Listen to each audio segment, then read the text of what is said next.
ny fahasoavan'Andriamanitra ny eo amintsika tsirairay avy miarabanao amin'ny anaran'i Jesosy. Azavarina mijery olona fa ataovy izay androsoana amin'ny ara-panahy. Izay indray ry havana afatra izay omenantsika amin'ity androany ity. Mamaky tenitsika eo amin'ny Hébreux 10:7-7 mivaky toy izao amin'ny anaran'i Jesosy. Fa rehefa afaka kelikely dia ho tonga ilay ho avy fa tsy hitaridretra. Ary ny marina dia ho velona amin'ny finoana, fa raha miemotra izy dia tsy sitraky ny fanahiky. Fa isika tsy mba namana izay miemotra ho amin'ny fahaverezana, fa namana izay mino ho amin'ny famonjena ny fanahy. Dia tapany farany dia hoe namana izay mandroso ho amin'ny famonjena ny fanahy. Amin'izao fiainana izao dia betsaka ny olona izay variana mijery olona, variana manaraka olona, ary fanatika olona. Misy amin'izy ireny ihany no mba sendra mba tafaresaka amin'ny tena dia hoe misy zavatra tsara ange napetraka ireny olona ireny dia tsarotsaroana foana e. Eny e, marina izany. Fa kosa tsy tokony hanaraka olona tsika satria tsy olombelona no namonjy atsika, tsy olombelona no miaro atsika rehefa tonga any amin'ny fitsaran'Andriamanitra tsika, fa izay nataontsika ihany, izay nahafafintsika ihany, izay ihany no hojenjaintsika. Ka izay no fampirizana omenanao androany hoe azavariana mijery olona fa ataovy izay androsoana amin'ny ara-panahy. Tsara be mahafinaritra be ny toe-tsain'ny Lota, na dia andefy mandrin'izao aza rehefa tsy nanaraka ny torohevitrilay anjelin'Andriamanitra izay nitiany taminy manao hoe mivoa amin'ity tanàna ny Sodoma ity nareo fa hodoran'Andriamanitra ny tanàna. Tsara be ilay toe-tsainy hoe tsy nijery olona izy na dia nivady andefy mandriny aza rehefa tsy araka sitrapon'Andriamanitra dia navela amin'ny tany ilay izy. Jereo ange ny Genesis 7:20 hoe andininy 4:20. Ary raha mbola nitaridritra izy, fakitsika manomboka amin'ny 5:20. Ary no tonga ny maraina dia nandondona ny Lota ireo anjely ka nanao hoe mitsangana ento ny vadinao sy ny zanako roavavy izay eto, fandrao ianao aringana no ny eloko ny tanàna. Ary raha mbola nitaridretra izy, mareo ilay teny hoe ary raha mbola nitaridretra izy dia notantanan'ireo lehilahy ireo ny tanany sy ny tanan'ny vadiny sy ny tanan'ny zanany roavavy, fa nametraka fo tamin'i Jehovah ka nitondra azy nivoaka ireo ary nametraka azy tany ivelan'ny tanàna. Ary izao no seho rehefa tafavoaka tany ivelan'ny tany izy ireo dia hoy ny anankiray, mandosira noho ny amin'ny ainao, aza mierika na mijanona, aza mierika na mijanona eny amin'ny tamin'ny lemaka rehetra, mandosira any an-tendrombohitra fandrao aringana ianao. Eto zany dia andraisantsika lesona hoe ny vadiny Lota amin'ny 9:20 dia izao hoe fa nierika teo ivoha ny vadiny Lota ka tonga vongatsira izy. Tonga vongatsira zany hoe nierikerika zany, variana nijery ny arena tao a Sodoma. Ary mbola misy lesona azo tsoahana koa zany hoe nandreteny any izy ireo, satria ny anjely zany ke ry havana fanahy manompo e. Ny anjely Gabriel, anjely Mikael, fanahy manompo zany, irak'Andriamanitra zany.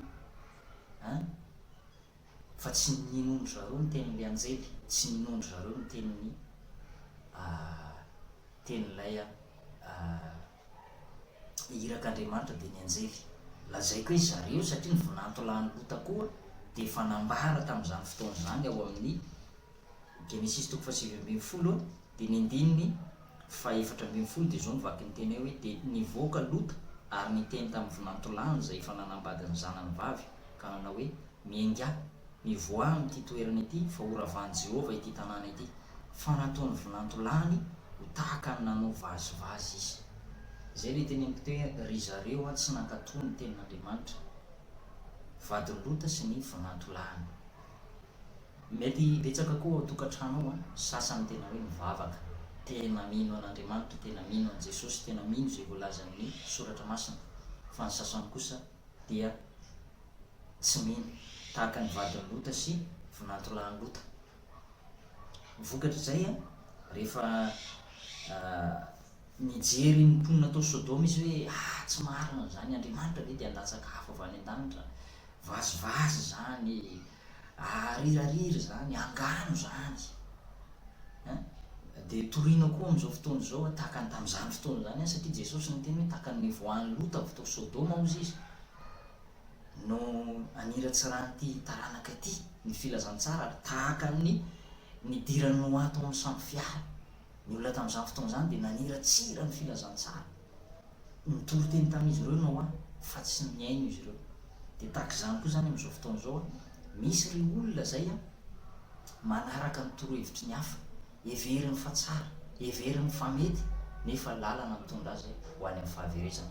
Misy lalana ho mahitsy izy ny soratra masina, misy lalana ataon'ny olona ho mahitsy kanjo, lalana mivarina ho any amin'ny fahaverezana no iafarana. Lesona tiana ampitany amintsika zany dia zao hoe za mijery olona. Lota teto dia tsara be le lesona izay napetrany tsy na dia mivady andefomandriny ary dia tsy nijery an'izany izy rehefa tsy manaiky, tsy manaraka ny sitrapon'Andriamanitra. Dia ny tenin'Andriamanitra ihany nakatoavy nijoro tamin'izany izy. Farany moa dia tafita soamantsara izy ireo, voavonjy Lota sy ny zanany roavavy, voavonjy tao amin'ilay tanàna antsoina hoe Zoara.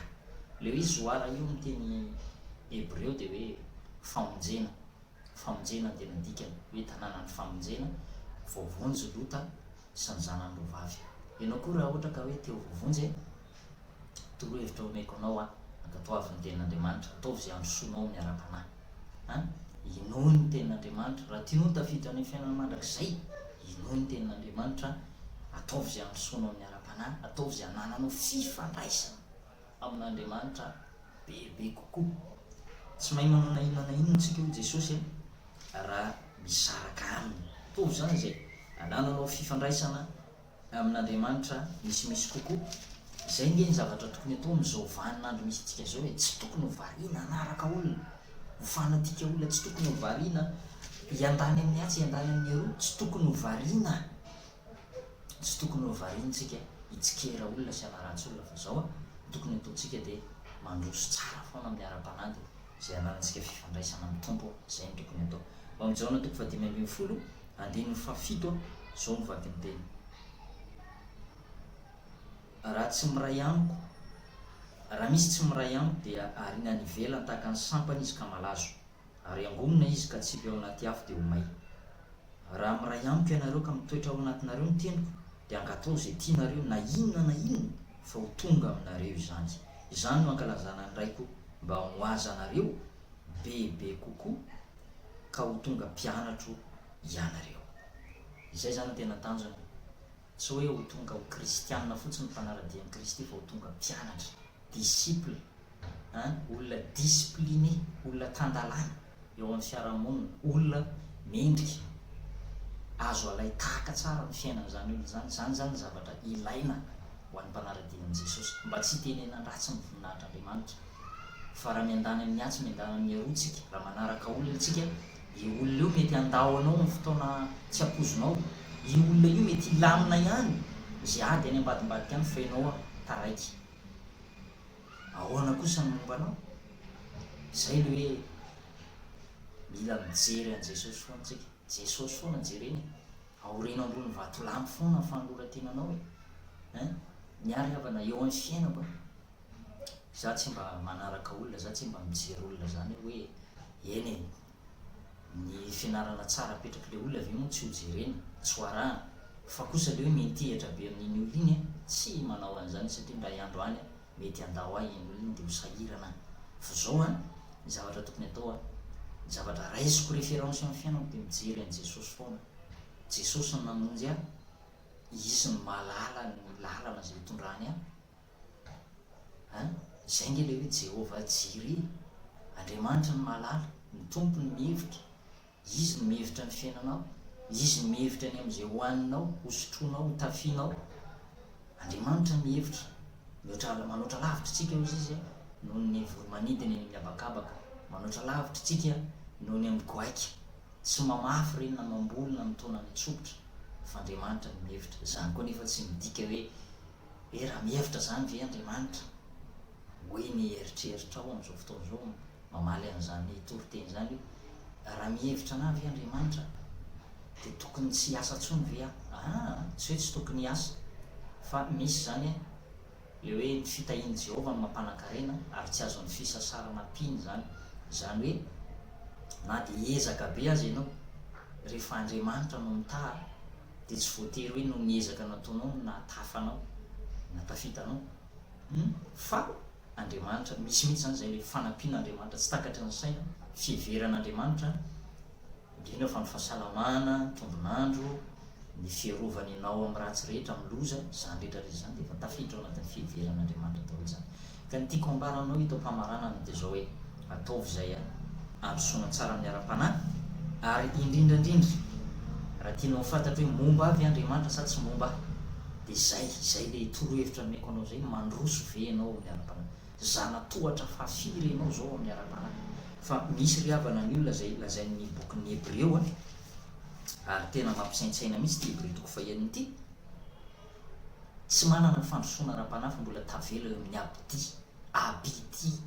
abidi ny anarantsika tany amin'ny T1 T2 abidi amin'ny ara-panahy, tsy mivoatra, tsy mandroso, tsy matakatra lavitra, tsy mavita ninninina mihitsy zany eo amin'ny asan'Andriamanitra, tsy mataona fanahoan'i Jesosy, tsy fanasiny, tsy vavolombelon'i Jesosy, tsy hita mihitsy zany zay tena hoe atraiza zany no tena fandrosoan'ilay olona. Tsy hoe koa mijery olona raha mitory an'izay ianao fa mampanompon'Andriamanitra dia efa betsaka ny zavatra hitako ary mahita an'izany zavatra zany hoe tena misy olona tena tsy mandroso mihitsy amin'ny ara-panahy. Ataony selula izy tsy mba mandray anjara mihitsy mba makany amin'ny selula, ataony fitoriteny ankalamanjana tsy mba mitoriteny ankalamanjana, ataony mizara tracte tsy mizara tracte, alefa mandeha vondrom-bavaka mivavaka mitondram-bavaka ny asan'Andriamanitra tsy hita izy, zany hoe tsy hita mandroso mihitsy zany. Jerena ny Hebreo toko fahaenina andininy voalohany koa aoka ilozantsika ny abidi ny fotom-pampianaran'i Kristy fa aoka handroso amin'ny fahatanterahana isika ka tsy hanao fanorenana indray dia fibebahana ahafahana amin'ny asa maty sy ny finoanan'Andriamanitra. Ty karazan'olona ty zany dia tsy mandroso mihitsy amin'ny ara-panahy satria zao ny antony tsy mampandroso azy amin'ny ara-panahy dia zao manota dia mibebaka, manota dia mibebaka, manota dia mibebaka. Zay mahatonga ny Paoly hoe ka tsy hanao fanorenana indray, aoka handroso amin'ny fahatanterahana isika, tsy hanao fanorenana indray. Marina tokoa moa zany rehefa manota ny olona anankiray dia tsy liana ny amin'io asan'Andriamanitra io izy, tsy liana hivavaka, tsy liana mamaky baiboly, tsy liana mitoroteny, tsy mivoatra ny ara-panahy satria manameloko azy ny feon'ny fieritreretany. Torohevitra omeko anao miala ao amin'ny abidi ny fotom-pampianaran'i Kristy, elao amin'izay, aloha ry havana mandroso tsara amin'izay efa ho avy anie Jesosy, efa ho avy anie ny Tompo adinon'Andriamanitra tsika mba inona ny zavatra nataon'ny Tompo, nataonao ho an'ny Tompo, inona ny zavatra nataonao ho an'ny Jesosy, inona ny zavatra mba nataonao ho an'i Jesosy. Ianao zany mamaly an'izay fanontaniana zay, inona ny zavatra mba nataonao ho an'ny Tompo. Fa raha ho avy ny andro ahafatesanao ka nanao zavatra ho an'ny Tompo ianao, tsy nijanona teo amin'ny abidi dia handray satroboninandro ianao rehefa tonga any an-danitra. Fa kosa raha mijanona fotsiny eo amin'ny abidi io ianao tsy mba miasa ho an'ny Tompo mihitsy, ndray andro any ianao dia malahelo milaza aminao fa ndreo dia tsy ho tafiditra ny lanitra fa ndreo dia ho lasa tahaka an'ilay mpanompo ratsy sady tsy mahatoky. Dia hoy Jesosy any amin'ny Mateo 5:20 hoe ario any amin'ny maizina ny mpanompo tsy mahasoa, ario any ivelany any amin'ny maizina ny mpanompo tsy mahasoa, any no isy ny fotoamanina sy ny fikotroanify. Feny zay zavatra lazaiko zay zany dia hoe mijery amin'ny Jesosy foana zay ny tena tokony ataontsika. Zay mino aho Jesosy dia niasa ataoko no ataony, niasa ataoko no ataony koa ary hanao asa lehibe mihoatra lavitra noho izany azy izy satria izao mankany amin'ny ray. Izay zany tena tokony hoe référence ataontsika amin'ny fiainana. Kristy no ivony ny fiainantsika, Kristy no ivony filazantsara ary isika mihitsy le filazantsara fanasin'ny tany, filazantsara mandehandehitsika. Baiboly mivelatra, isika no ahafantarany olona an' Jesosy, isika no ahafahan'ny olona mandray fiovana, isika no ahafahan'ny olona mandray ny tenin'Andriamanitra.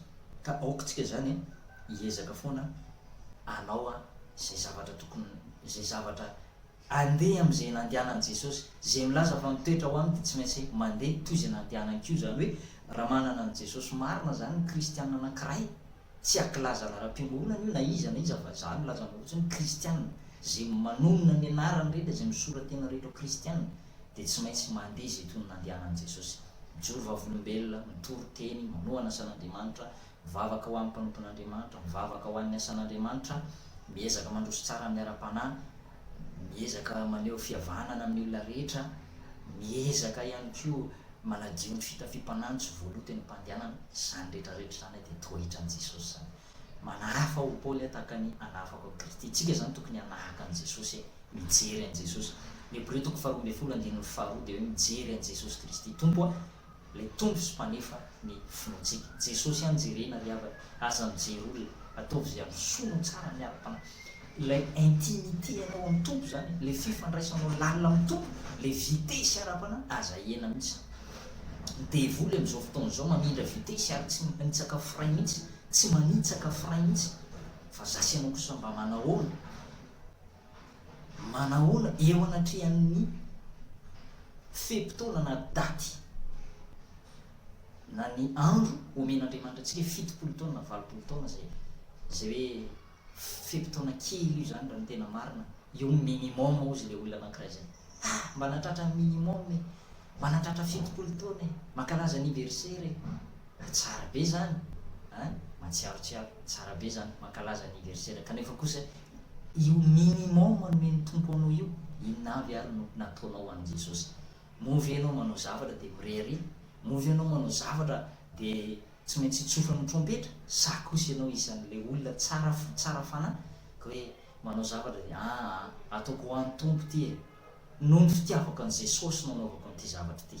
Raha zay no ataonao dia mankasitrahan'ny tompo ianao ary miandry ianao any an-danitra ny sato-boninahitra ao hatrizay. Zay ary fa dia tahian'i Jesosy azadiny mitsidika ny pejitsika, ny pejy Facebook sy ny manao j'aime amin'ny page ihany koa mba hitanao ireo vidéo teo aloha. Ary azadiny koa ny miabonné any amin'ny YouTube, any amin'ny YouTube any koa dia misy vidéo be dia be. Raha hitanao any ny vidéo dia azadino ny cliquer an'ilay lakolosy kely iny atao hoe abonné, misabonné amin'ny page ianao, misabonné amin'ilay chaîne YouTube dia mba ahafahanao mahita an'ireo vidéo be dia be. Tsy zavatra hafa mozaraina eto fa fampahirezana, torolalana, vavaka, hira fidirana. Zay zany ny zavatra ifampahirezantsika mba tanteraka ilay tenany amin'ny soratra masina hoe mahereza amin'ny heran'ny faherezana. Fampahery foana zany tsika, tsy hoe tapahalalana akory ny tena fa miezaka antsika mba mifampahery zany ity lalan-danitra ity satria betsaka ny ady, betsaka ny tafidram-panahy, betsaka ny fahavalo izay manan-kadalana dia tsy maintsy blindé tsara mihitsy zany ny kristianina, blindé tsara mihitsy amin'ny resaka armure na ny fitaovam-piadiana rehetrarehetra, blindé tsara mihitsy amin'ny vavaka sy amin'ny hafatra sy amin'ny fampahirezana dia hiaraka mandresitsika, hiara manam-boninahitra amin'i Jesosy. Zay fa dia manao velomantsika tsirairay avy amin'ny anaran'i Jesosy. Veloma tompoko.